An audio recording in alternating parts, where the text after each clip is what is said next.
Imagine this. I'm swaying in my hammock, the one I hung between two ancient oaks by my family's lake, when I hear sirens. Two cops roll up, hands on their holsters, eyeing me like I'm a criminal, all because an HOA Karen couldn't handle me chilling on my own land. It gets wilder. This woman, Eleanor Croft, had the nerve to sue me for trespassing on the ranch my grandfather bought in 1952. Her lies nearly bled me dry in court. But then I uncovered a secret that turned her $30,000 power trip into my sweetest revenge. Justice. Oh, it felt like a cold glass of sweet tea on a summer day. My name's Elias Vance, a third-generation farmer at Red Creek Ranch, a humble 150-acre spread my family's called home since the 50s. It's nothing flashy, just rolling pastures, a weathered farmhouse my granddad built by hand, and a few outbuildings. But the real gem, a 15-acre lake, crystal clear, nestled on the eastern edge of my property. That lake's been my haven forever, where I'd swing in my canvas hammock, watching the sunset turn the water to gold while my cattle hummed in the distance. Pure peace. Then, 5 years ago, Havenwood Estates, snooty gated communities, sprang up next door. McMansions with manicured lawns and HOA rules tighter than a drill sergeant's orders butted right up against my land. Most neighbors were decent, waving and admiring the lake's view.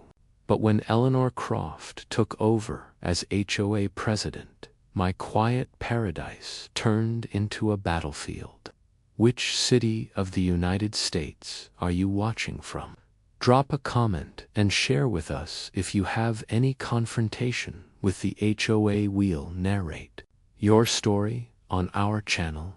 And everything changed. Eleanor was a woman in her mid-50s who dressed like she was perpetually on her way to a country club luncheon. Even at 7 in the morning, she had this way of looking at you like you were a stain on her perfect world. And her favorite phrase, which she repeated ad nauseum, was "Flaw.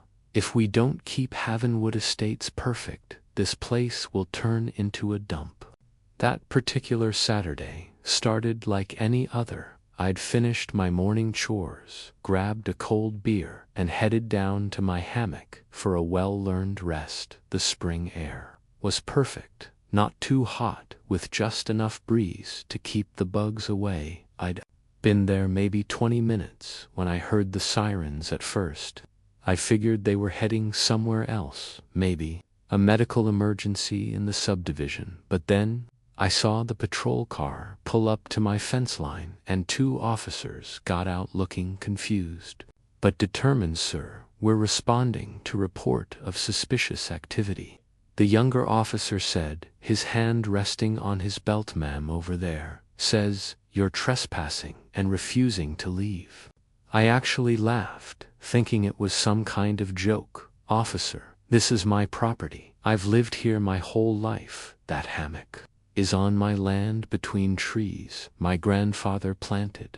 The officers looked even more confused, glancing between me and the fence line where Lena stood, arms crossed, wearing a triumphant smirk. That's when she unleashed her first true Karen moment. "Officers, he's destroying the lakeside aesthetic. This is private HOA property," she screeched, her voice carrying across the water like nails on a chalkboard. "Look at him just lying there. It's suspicious. Who knows what he's really doing? This affects our property values. Our children could see him." The older officer, who had the weathered look of someone who dealt with too many ridiculous calls, sighed deeply. "Ma'am, can you show us any documentation that proves this is HOA property?" Eleanor's face went from triumph to rage in seconds. "It's common knowledge the lake is part of our community. Amenities. I'm the president of Havenwood Estates. Are you questioning my authority? The officers spent another 10 minutes trying to sort out the situation while Eleanor continued her tirade about community standards and the criminal nature of hammock ownership. Eventually, they apologized to me and left, but not before the older officer muttered something about some people having too much time on their hands as their cruiser pulled away. I thought that would be the end of it. Eleanor had embarrassed herself. The cops had seen through her nonsense and life would go back to normal. I was wrong, dead wrong. My phone buzzed with an incoming text from an unknown number. The message contained a photo of my house, taken from an angle I didn't recognize, somewhere high up and to the east. The timestamp showed it was taken just minutes ago while I was still talking to the police. The caption sent chills down my spine. This is just the beginning.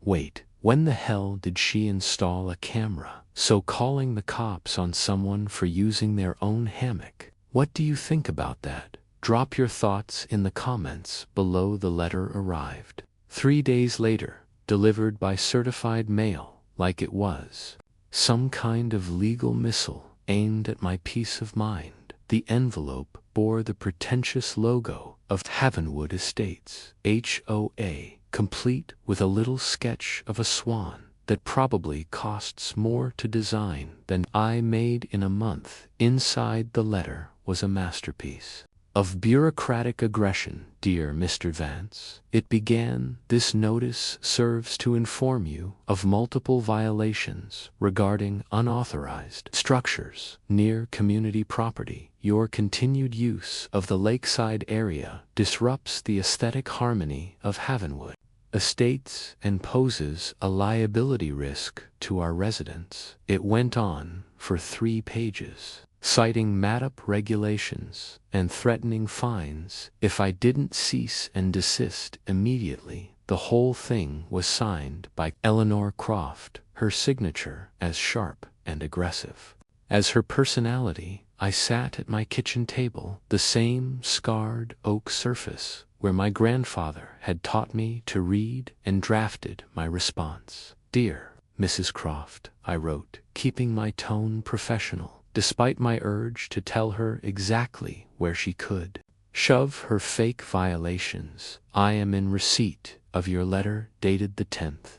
I must inform you that the hammock in question is located entirely on my property, as established by the original survey from 1952 and confirmed by all subsequent property records. I have been using this area for personal relaxation for over 20 years. Long before Havenwood Estates existed, I will continue to do so, as is my right as a property owner. If you have concerns about property boundaries, I suggest you review the official county records. Respectfully, Elias Vance. I made copies of everything, including the deed and survey maps, and sent it all back certified mail. 2 days after she would have received my letter, I noticed the cameras, not just 1 but 3, all mounted on tall poles along the fence line, all pointed directly at my property. A definition, night vision, capable and equipped with motion sensors that triggered recording every time I so much as walked past my kitchen window. But the real violation of privacy came that evening, when curiosity got the better of me, and I did some investigating online. I found a community group page with over 500 members called Havenwood Safety Watch. The banner image showed a stock photo of a neighborhood watch sign, but the content was anything but generic. Their streaming 24/7 in high definition was live footage of my property. The main camera had a perfect view of my hammock spot, showing every detail from the grain of the oak trees to the worn spots on my favorite rock where I like to set my beer. The comment section was like a car accident, horrifying but impossible to look away from. He's there again today. Someone named Margaret posted at 2:15 p.m. Third time this week, very suspicious if you ask me. Another resident screen named Proud Havenwood added, why does he need to be by the water so much? What's he hiding? Maybe drugs. The comments went on and on, dissecting my daily routines like I was some kind of zoo animal on display. They noted when I arrived at the hammock how long I stayed, what I was wearing, whether I brought anything with me. Someone had even created a spreadsheet tracking my suspicious activities, which apparently included such criminal behavior as sat quietly and appeared to nap. But then I saw the comment that made my blood run cold. Posted at 11:45 p.m. by an account with no profile picture. I know how to make him move. Watch this. I stared at that comment, checking the timestamp against my phone. It was now 12:03 a.m. Whatever this anonymous person had planned, it was imminent. I debated calling the police preemptively, but what would I say? Someone made a vague threat on a community page. I decided to wait and watch, keeping my phone ready to dial 911 if needed. I didn't have to wait long. At exactly 3 o'clock a.m., the silence of the night was shattered by sound. It started as a low hum that seemed to come from everywhere and nowhere, then gradually increased in volume until I could identify it as classical music. Wagner's Ride of the Valkyries played at concert hall volume through what must have been professional-grade speakers. The sound was perfectly aimed at my house, bouncing off the water to create an amphitheater effect that made sleep impossible. And 3 hours later, when that nightmare finally happened, I understood exactly what kind of war Eleanor had declared. If someone pointed cameras at your property like this, what would you do? I'd love to hear your creative solutions in the comments. The music lasted exactly 29 minutes. Cutting off as abruptly as it had started, I lay in bed, heart still pounding, waiting for round 2 instead. My phone rang. The caller ID showed the local police department. Mr.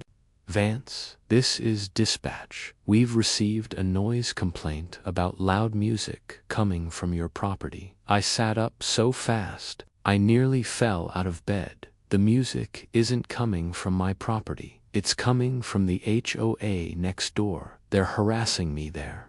Was a pause on the other end. Sir, the complaint specifically states the music is coming from your residence. An officer is already en route to investigate. By the time the patrol car arrived, the speakers were silent, and Eleanor was nowhere to be seen. The officer, the same older gentleman from the hammock incident, looked exhausted. Let me guess, he said wearily, the HOA president.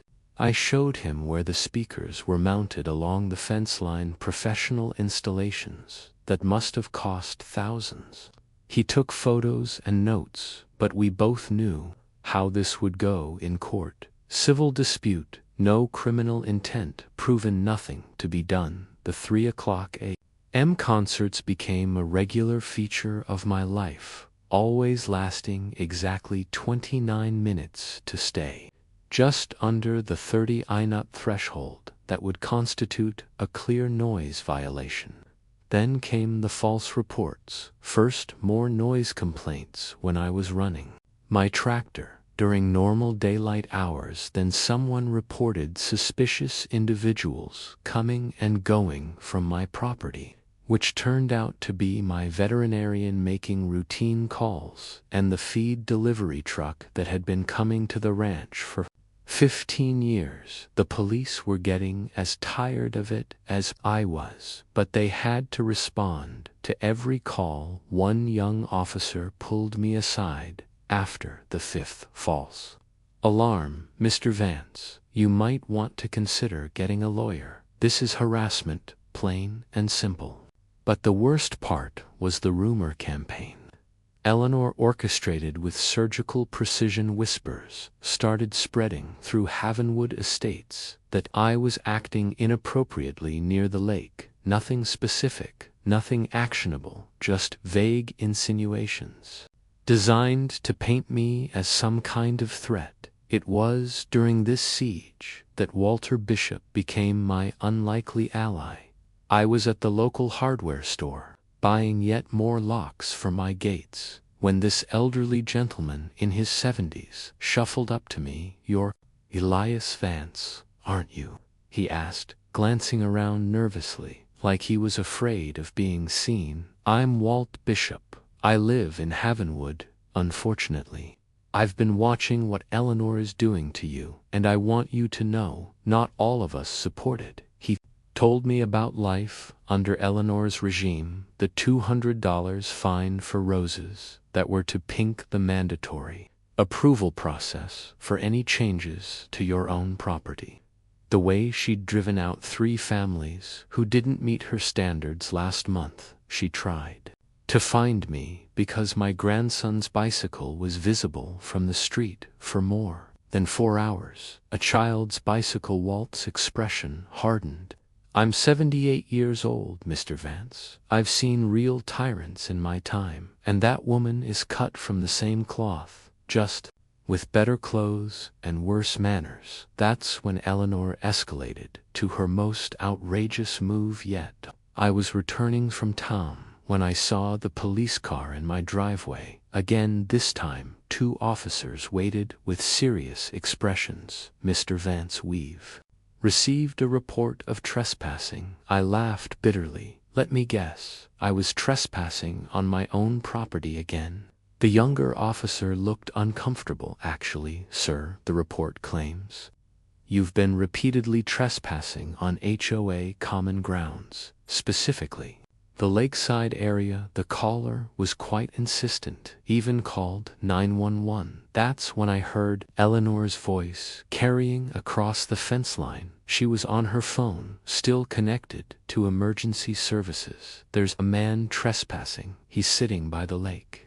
Menacingly, I've asked him to leave numerous times, but he refuses. I fear for our residents' safety." The officers and I exchanged looks of disbelief. The older one called out, "Ma'am, we're going to need you to come over here and explain this report." Eleanor strutted over like a peacock, dressed in what I can only describe as her HOA president costume, complete with a blazer that had President Croft embroidered on the pocket. "Officers, thank goodness you're here. This man continues to use our lakeside amenity without authorization. It's criminal trespassing." The older officer's patience finally snapped. "Ma'am, we've been over this. Mr. Vance owns that property. You can't trespass on your own land." Eleanor's face went through several shades of red before settling on purple. "That's what he claims, but possession is 9/10 of the law. We've been maintaining that area. We've been using it. It's ours by common law." It took another 45 minutes to sort out, with Eleanor citing every half-remembered legal principle she'd gleaned from television dramas. The officers finally left with a warning to both of us about misuse of emergency services. That evening, a certified letter arrived from the law firm of Petton Hayes and Associates. My hands were steady as I opened it, but my mind was racing. The letter was formally written, full of legal jargon that probably cost $500 per page to compose. They were representing Havenwood Estates, HOA, and Eleanor Croft. Personally, they demanded $50,000 in damages for intentional infliction of emotional distress and diminution of property value, but the last paragraph made my blood freeze.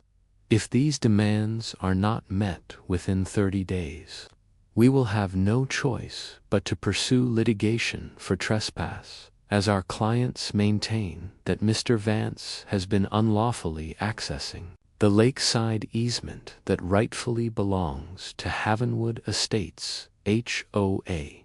I read it 3 times, my brain struggling to process the sheer audacity. What she was actually threatening to sue me for trespassing on my own land. Did she really just say that? Have you ever had a neighbor from hell like Eleanor? Share your story in the comments. The official lawsuit arrived exactly 30 days later, delivered by a process server who looked apologetic as he handed me the thick manila envelope. "You've been served," he said quietly, and I could tell from his expression that he'd read enough of the complaint to know how ridiculous it was. The document was 40 pages of legal fiction that would have been hilarious if it wasn't trying to destroy my life. They painted me as some kind of lakeside menace who terrorized innocent HOA residents with my aggressive and persistent trespassing. The core of their argument was that Havenwood Estates had established an easement by prescription, claiming that because residents could see the lake from their houses and had grown accustomed to the view, they had somehow acquired legal rights to access the actual shoreline. Complaint demanded not just monetary damages, but also a permanent injunction, barring me from using the eastern 50 feet of my own property. I drove straight to Sarah Whitfield's office, the lawyer my accountant had recommended.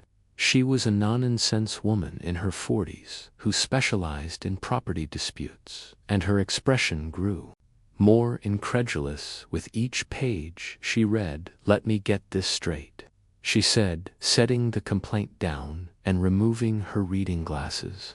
"They're suing you for trespassing on your own land using a legal theory that would make a first-year law student laugh. In 35 years of practice, I've seen some bold moves, but this," she shook her head, "this is either brilliant or insane, and I'm leaning toward insane." She pulled up the property records on her computer, cross-referencing multiple databases. "Your deed is clear. The survey is unambiguous. The lake is entirely within your boundaries. There's no easement on record, prescriptive or otherwise." She paused, frowning at something on the screen. "Has the HOA ever tried to claim the lake before?" I told her about Eleanor's visit 3 years ago, how she'd shown up with a folder of plans and a practiced smile. She'd wanted to buy a 50-foot strip along the water to enhance community value and create a shared recreational space. I'd politely declined, explaining that the land had been in my family for generations and held sentimental value. She'd left with her smile intact, but her eyes cold as winter frost. "There's your motive," Sarah said, leaning back in her chair. "This isn't about HOA rules or property values. This is revenge, pure and simple." She couldn't buy it, so now she's trying to take it. The consultation ended with a discussion that made my stomach turn. "Fighting this will be expensive," Sarah said gently. "We're looking at depositions, expert witnesses, court appearances. Pet Nays and Associates don't come cheap, and neither does defending against them. Minimum $30,000 to take this to trial, possibly $50,000 if they drag it out." The number hit me like a physical blow. That was my entire savings, the emergency fund I'd built over 20 years of careful management, the money earmarked for equipment upgrades and lean years. "There is another option," Sarah continued, her voice careful. "We could try to settle, offer them something to make this go away. Maybe agree to restricted hours for using the lakeside or putting up a privacy screen. It wouldn't be right, but it would be cheaper than fighting." Everything in me recoiled at the suggestion. Give in to Eleanor, let her dictate when and how I could use my own property. My grandfather would roll over in his grave, but the practical part of my brain, the part that had kept the farm running through droughts and market crashes, knew Sarah was right. Fighting this could destroy everything I'd worked for that night. I sat by the lake for what I thought might be one of the last times. The evening breeze, the water was glass smooth, reflecting the dying light in shades of gold and crimson. This had been my refuge for 40 years, the place where I'd processed my father's death, celebrated good harvests, and found peace after long, hard days. The thought of Eleanor's victory, of her smug face as she claimed this space, made me physically ill. I stood up slowly, my hands moving to the rope knots that held the hammock in place. Each knot represented a memory, learning to tie them with my grandfather's patient guidance, retying them after storms, adjusting them as the trees grew as I worked, the first knot loose. I felt like I was untying my connection to this place, surrendering to a bully with money and connections. The canvas came free, and I held it for a moment, feeling its familiar weight. It smelled of summer afternoons and peaceful evenings, of beer and sweat and contentment. I folded it carefully, like a flag from a fallen fort, and carried it back to the house. In the garage I stood holding the hammock, planning to throw it in a corner and try to forget, but something stopped me. Maybe it was pride, maybe stubbornness, or maybe just the ghost of my grandfather, whispering that Vances don't give up. Instead of hiding it away, I hung the hammock carefully on the garage wall, where I'd see it every day, a reminder, a promise. This wasn't over. The next morning, I woke with new determination. If I was going to lose everything, at least I'd understand exactly what I was losing. I drove to the county records office, where Madison, the young clerk who'd helped me with property taxes last year, greeted me with a smile. "Mr. Vance, what brings you in today?" I explained what I needed, and she pulled up the digital records. We went through everything: the original deed from 1952, the surveys from subsequent years, the tax records showing continuous ownership. Everything confirmed what I already knew. The lake was mine, had always been mine. But then Madison frowned at her screen. "That's weird," she muttered, clicking through different documents. "What's weird?" I asked, leaning forward. "Well, there's a survey here that was filed with Havenwood Estates development plans. It shows different coordinates for your eastern boundary, but that doesn't match any of the official surveys." My heart started racing as she pulled up both surveys on split screens. At first glance, they looked similar, but as I studied the coordinates more carefully, my pulse quickened. The Havenwood survey showed my property line 50 feet west of where it actually was 50 feet, the exact width Eleanor had tried to buy. "Can you print both of these for me?" I asked, trying to keep my voice calm. "And any other surveys filed for this area?" As the printer churned out pages, a memory surfaced from decades ago. My grandfather, teaching me about the land, had shown me an old iron survey marker near the willows by the water's edge. "This marks our true boundary," he'd said, his weathered hand resting on my shoulder. "Remember, this boy paper can lie, but iron and stone tell the truth.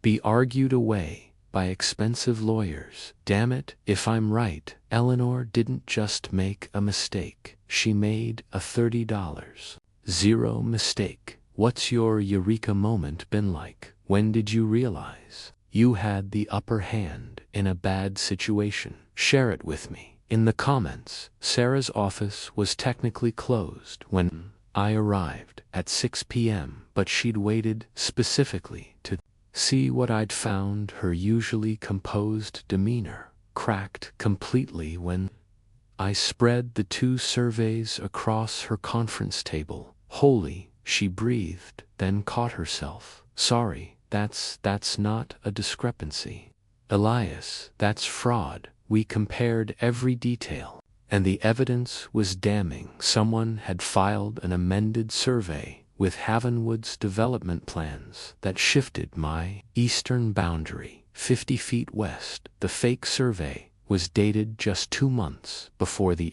HOA broke ground on their $30.0 community lakeside amenity area. Sarah pulled up aerial photos from the last 3 years, and we could see the progression. Clearly empty shoreline, then construction, then the completed patio with its flagstone paths, built-in grills, pergola, and professional landscaping, all of it sitting on what the original survey clearly showed was my land. "This is deliberate," Sarah said, her fingers flying across her keyboard as she pulled up more documents. "Look at the timing. Eleanor becomes HOA president, tries to buy your land, gets rejected. Then 2 years later, this bogus survey appears, and they build right where she wanted to buy. This isn't coincidence. This is conspiracy." The implications were staggering. While Eleanor had been harassing me about my hammock, while she'd been claiming I was trespassing her, HOA had been actively occupying my land with permanent structures. Zero monument to their arrogance. On the wrong side of it. "We need to verify the physical marker," Sarah said, already texting someone. "If that iron marker is where the original survey says it should be, then we're not playing defense anymore. We're going on the attack." And Elias, "We're going nuclear." The surveyor, Tom Bradley, met us at my property at 7 a.m. the next morning. He was a grizzled professional who'd been mapping land for 30 years and had actually worked with the company that did the original 1952 survey. I led him to the spot near the old willows where my grandfather had shown me the marker decades ago. We cleared away years of accumulated earth and vegetation, and there it was, an iron pipe driven deep into the ground, stamped with the original surveyor's mark. Tom took measurements with modern equipment, checking and double-checking against both surveys. His conclusion was definitive and devastating for Eleanor. "Mr. Vance, according to the original and only legally binding survey, your property line extends past this marker by another 15 feet. That puts it," he turned and pointed toward the HOA's prize patio area, "right about in the middle of those built-in grills, maybe even past them." I called Sarah immediately. "Tom's sending you his official report, but the marker confirms it. The entire patio area is on my land. Every flagstone, every grill, every designer light fixture." There was silence on the other end. Then what I can only describe as a cackle of pure legal joy. "Lees, do you understand what this means? They sued you for trespassing on your own land, while they were actually trespassing on yours, and not just walking across it. They built permanent structures worth $30.0. This is," she paused, searching for words, "this is the kind of case lawyers dream about. It's so perfect, it's almost poetic." We spent the rest of the morning strategizing under state law. I had several options. I could demand rent for the years they'd used my land. I could claim the improvements as my own. Or I could demand complete removal and restoration. "What do you want, Elias?" Sarah asked. "They put you through hell. What feels like justice to you?" I didn't hesitate. "I want it gone. Every stone, every brick, every light. I want my shoreline back exactly as it was." Sarah nodded approvingly. "That's your right. And given what they've put you through, we're also going for emotional distress, legal fees, and punitive damages." They wanted a fight. They've got one. The countersuit was filed that afternoon. Sarah had outdone herself with the language,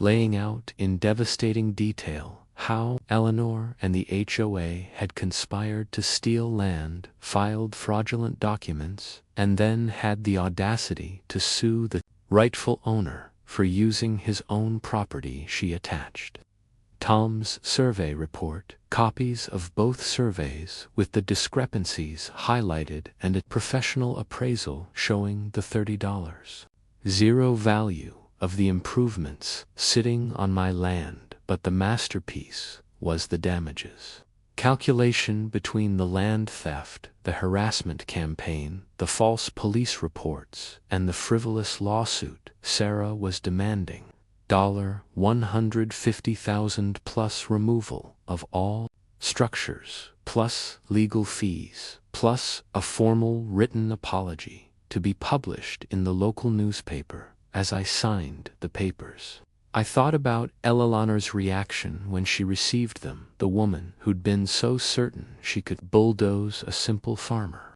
was about to learn what happened when you built your house of cards on someone else's foundation. My phone rang before I even made it home. It was Walt, and he was practically hyperventilating. Illis, he shouted, "I'm outside Eleanor's house right now.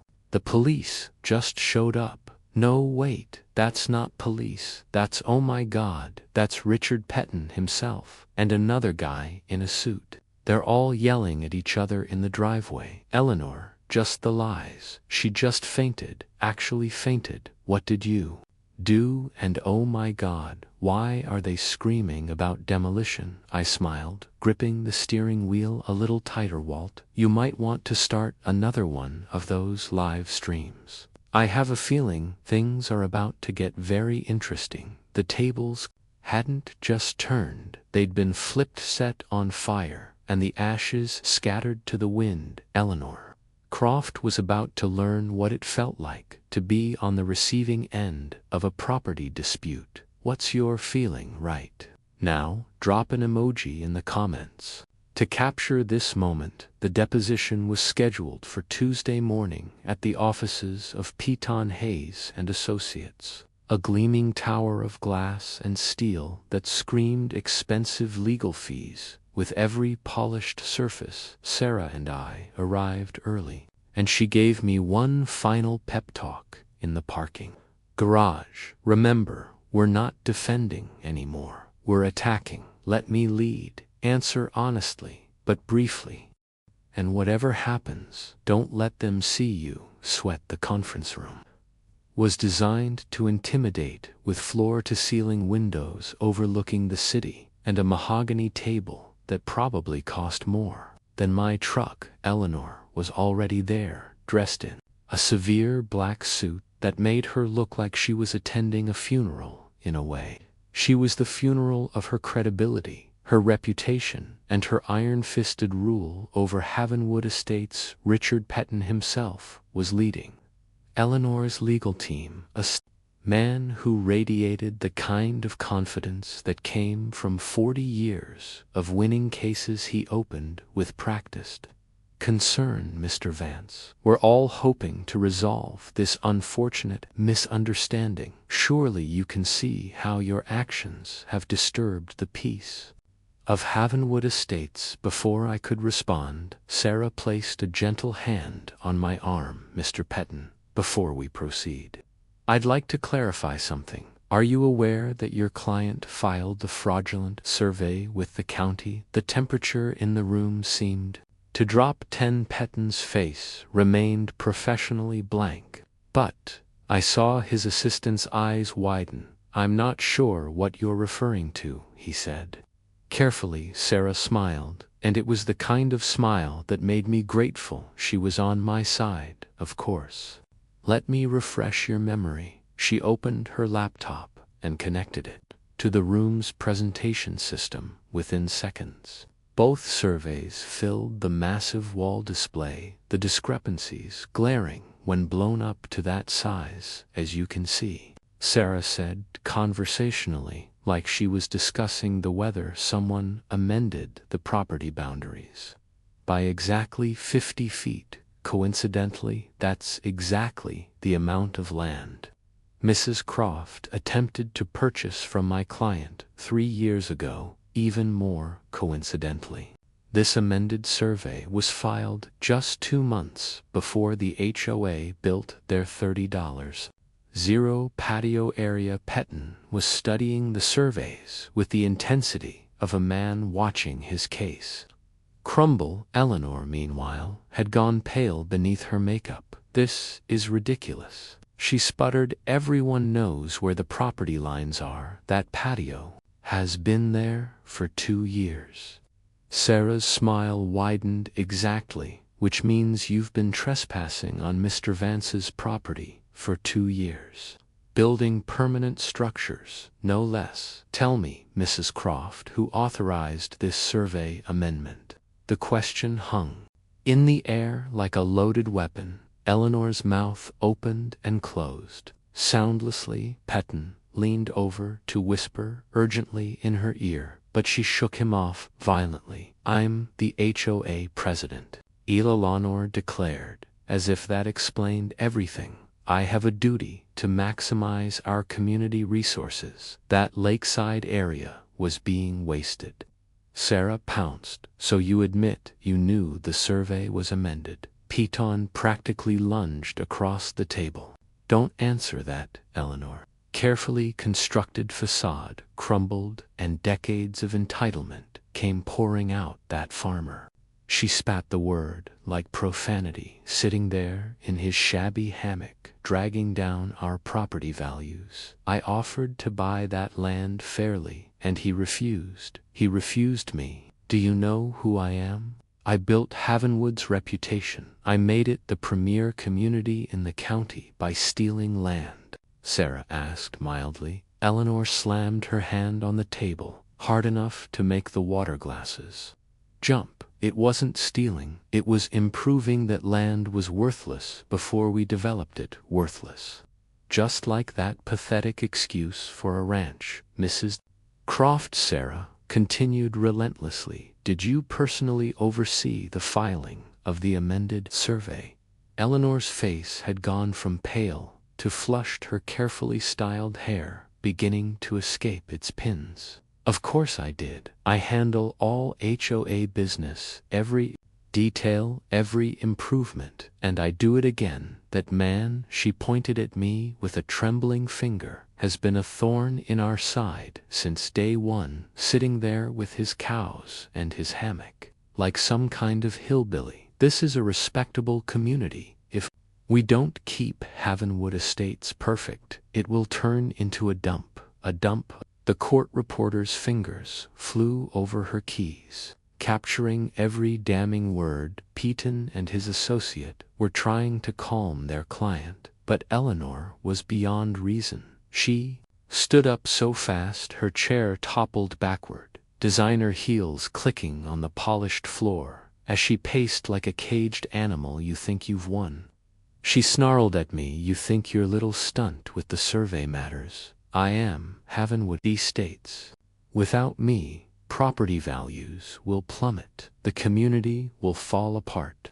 I've spent 5 years making it perfect, and I won't let some farmer destroy it." She grabbed her water glass and hurled it at the wall, where it exploded in a shower of crystal shards.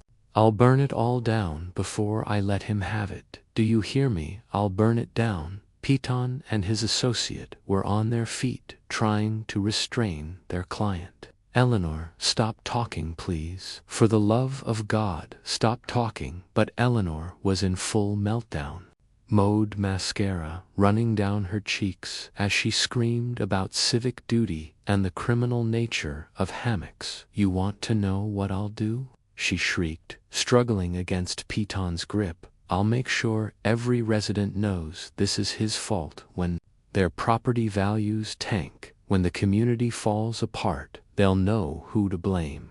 I have connections, I have resources. I'll destroy him." Security had to be called to escort Eleanor out, still ranting about property values and her vision for the community. As her shouts faded down the hallway, Petton slumped in his chair, looking like he'd aged 10 years and 10 minutes. We need to discuss a settlement," he said quietly. Immediately, Sarah closed her laptop with a satisfied click. "Yes. I think we do. Shall we say tomorrow morning? That should give you time to explain to your client the criminal penalties for filing fraudulent documents and making threats in front of witnesses." But what Eleanor said next made the whole room go silent. If you could say one thing to Eleanor right now, what would it be? Let me know in the comments. The settlement meeting happened 48 hours later, but Piton Hayes and associates had withdrawn from the case, citing irreconcilable differences with client expectations. Eleanor had to scramble to find new representation, ending up with a harried-looking lawyer named Mitchell, who specialized in damage control.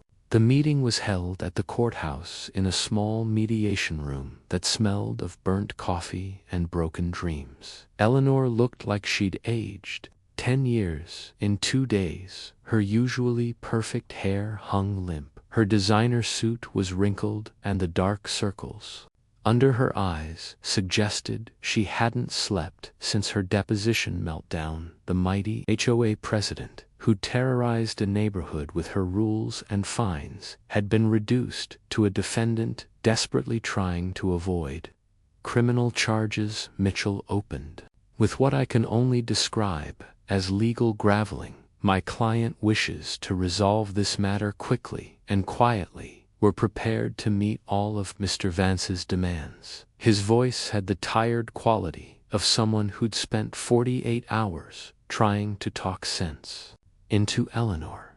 "Built on Mr. Vance's property within 30 days, full payment of all legal fees incurred by my client, a written public apology to be posted on the HOA website, delivered to every resident and published in the local newspaper, $50.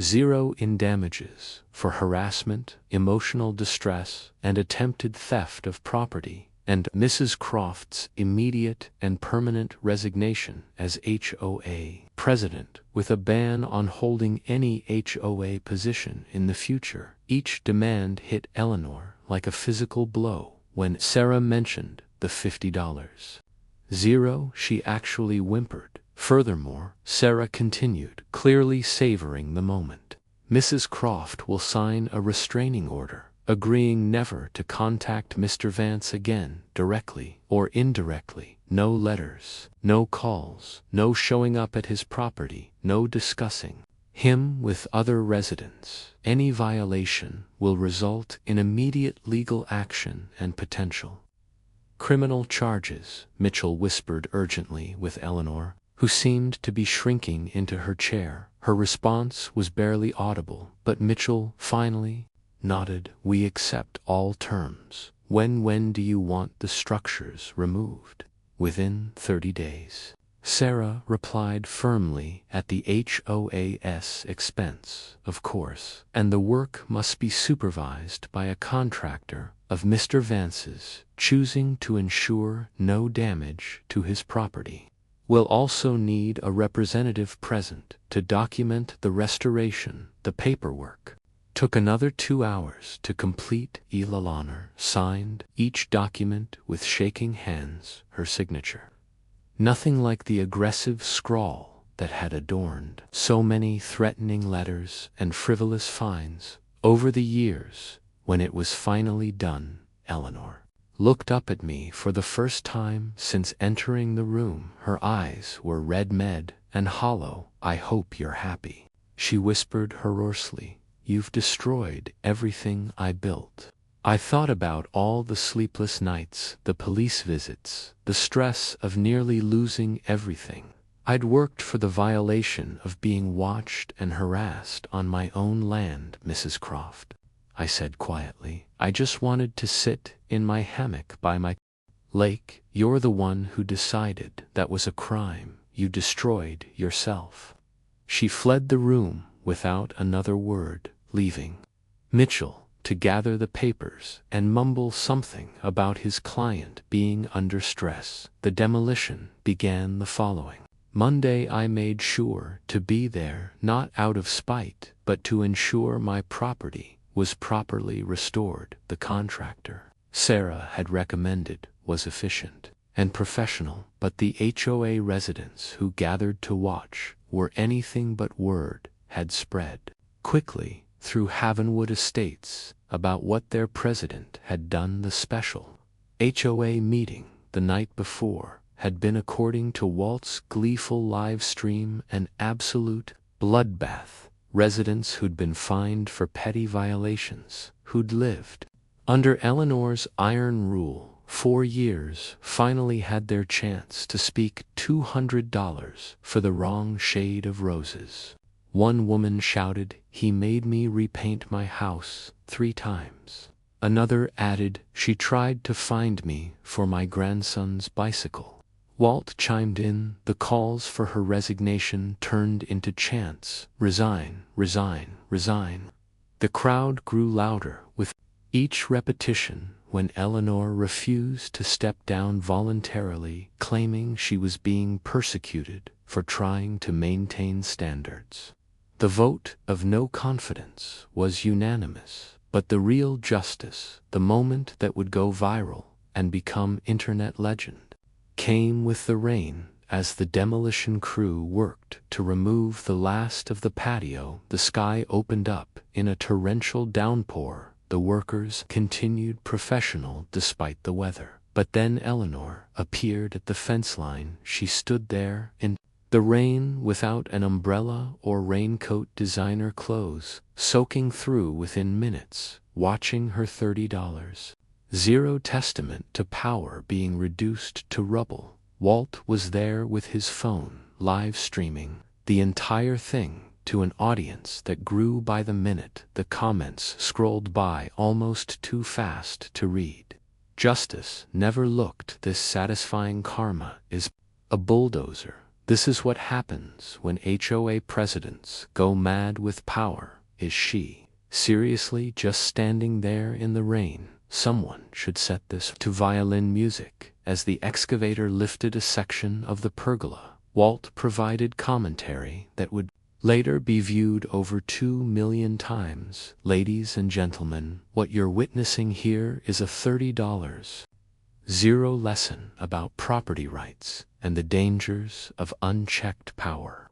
Remember, folks, good fences make good neighbors, but accurate surveys make better ones. Ela Lanner stood there for the entire 3-hour demolition, rain streaming down her face, mixing with what might have been tears. Her perfect hair hung in sodden strands. Her designer suit clung to her frame, and her makeup ran in dark rivers down her cheeks. She looked like a drowned rat, if rats wore overpriced clothing and had delusions of grandeur. When the last flagstone was loaded onto the truck and the crew began spreading grass seed over the cleared earth, she remained staring at the muddy ground where her precious patio had stood. Even I, who had every reason to celebrate her downfall, felt a twinge of something that might have been pity. Then I remembered the surveillance cameras recording my every move, the 3 a.m.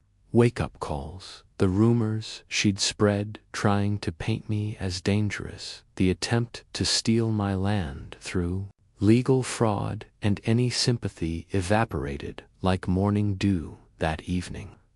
I set up my hammock between the oak trees and settled in to watch the sunset over my lake. The view was unobstructed.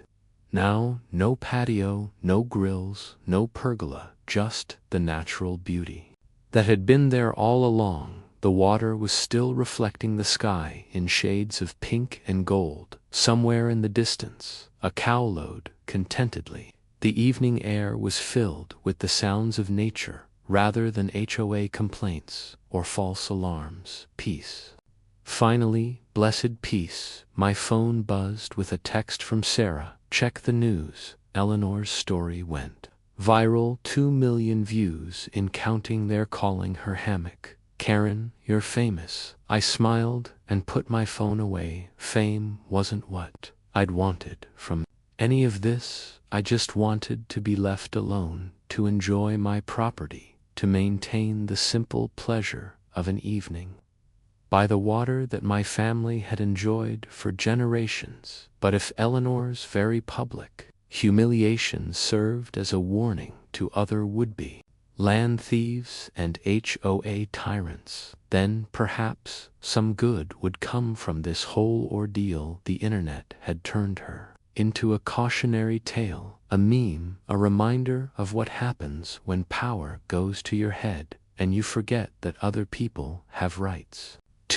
A month later, Walt informed me that Eleanor had put her house on the market. It sold quickly, but according to the neighborhood gossip, for significantly less than asking price. Turns out, being internet famous as Hammock Karen doesn't help property values. The last anyone heard, she'd moved 3 states away, hopefully having learned a valuable lesson about boundaries, both property and personal. The new HOA president, Janet Williams, sent me a formal letter of apology on behalf of the organization and assured me there would be no more issues. The security cameras came down, the speakers were removed, the harassment stopped completely. Several Havenwood residents even started waving when they saw me, and I gained some new customers for my farm. Fresh eggs, but the best part, I still have my hammock stretched between those 2 oak trees my grandfather planted. I still spend evenings there, watching the sunset paint the water gold and listening to the peaceful sounds of rural life. But now, I also have security cameras of my own, motion sensor lights, and clearly marked property boundaries with new survey stakes that glow in the dark. Cause while I believe in being a good neighbor, I also believe in the old saying, trust but verify. Speaking of verification, I had one more thing to do. I hired a local contractor to install a small sign at the property line right where Eleanor's precious patio used to sit. It reads, private property of Red Creek Ranch. Established 1952, surveyed and verified. But it's the smaller text underneath that really makes me smile. Hammocks welcome. And just to make sure there were no future misunderstandings, I installed my own camera on a tall pole positioned to cover the entire eastern boundary of my property. The feed goes directly to my phone on a cloud server, date and time-stamped, ready to provide evidence if anyone else decides to test my property rights. On the pole facing toward Havenwood Estates, I mounted a small plaque, smile, you're on farmer.